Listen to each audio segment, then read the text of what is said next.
Hi there out there, Chef Jerome Judge here, aka Chef Big Head. Welcome to another installment of Recipes Off the Rails.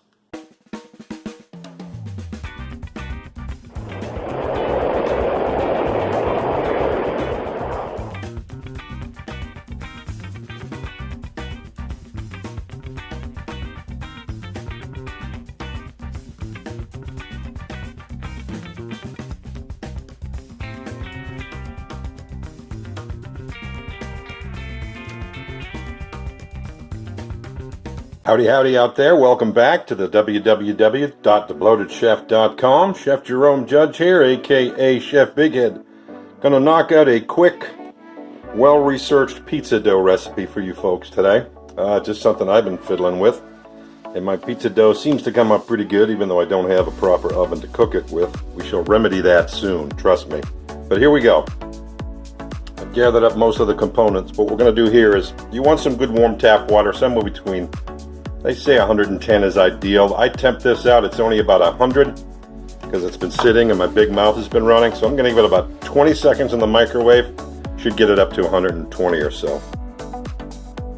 Alright, I'm reading 118 degrees. That's pretty much ideal. Alright, that's a cup and a half. I'm going to have 2 packs of this dried yeast, which is about a half ounce altogether. These packs usually run about 1/4 ounce packs, and then we're going to add our 2 teaspoons of sugar. Pardon me, our 1 teaspoon of sugar, because that's the number one daddy. Make sure it's level. That helps to activate your yeast. We'll just give that a little jiggle here inside of this, and we'll let that sit for a little bit, and you'll be able to see what a bloomed yeast looks like. Okay. All right. So while we're waiting on the blooming yeast, we'll add 2 teaspoons of kosher salt, level. Again, a lot of science in this. Pay attention to your measurements. Alright, so if you look, you can see they're foaming now. Starting to do a little bit of bubbling on the top. That pretty much lets you know that the yeast is starting to bloom.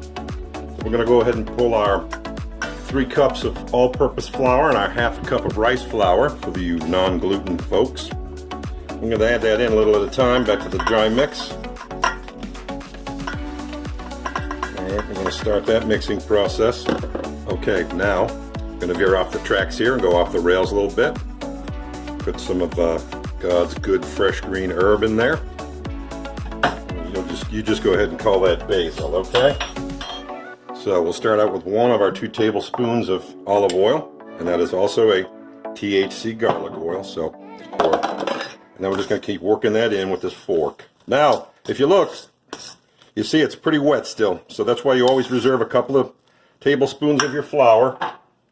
In case it looks like it's too wet or too dry, you keep a tablespoon of water or a tablespoon of flour around. And that will help pull it all together. You can see it starts to, this mirroring if it was in a mixer. The dough hook is starting to stick to the dough. Alright, so here we are now.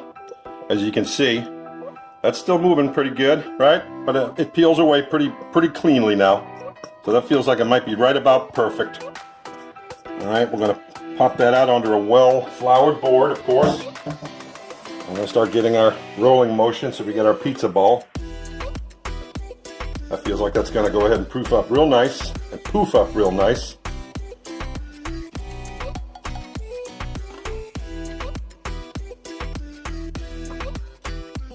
Alright, and then we'll take that last half of that teaspoon of olive oil, the garlic THC oil, right over the top of that, and now this will get wrapped nice and tight. Always good to have 2,500 feet. Make that 2,000 feet of plastic wrap at your disposal, at your fingertips.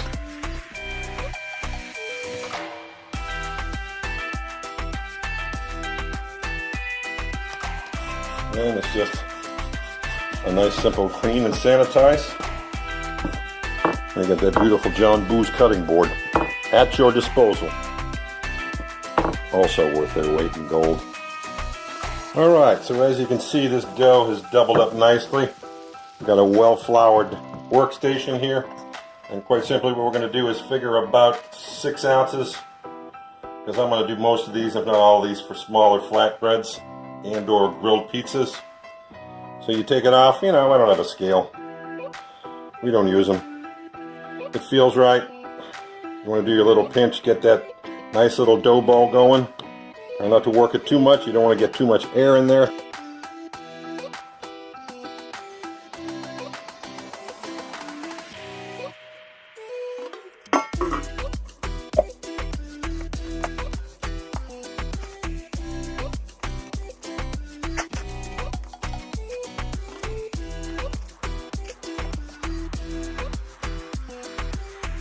Alright, so as you see, even those little balls have gone ahead and puffed up now.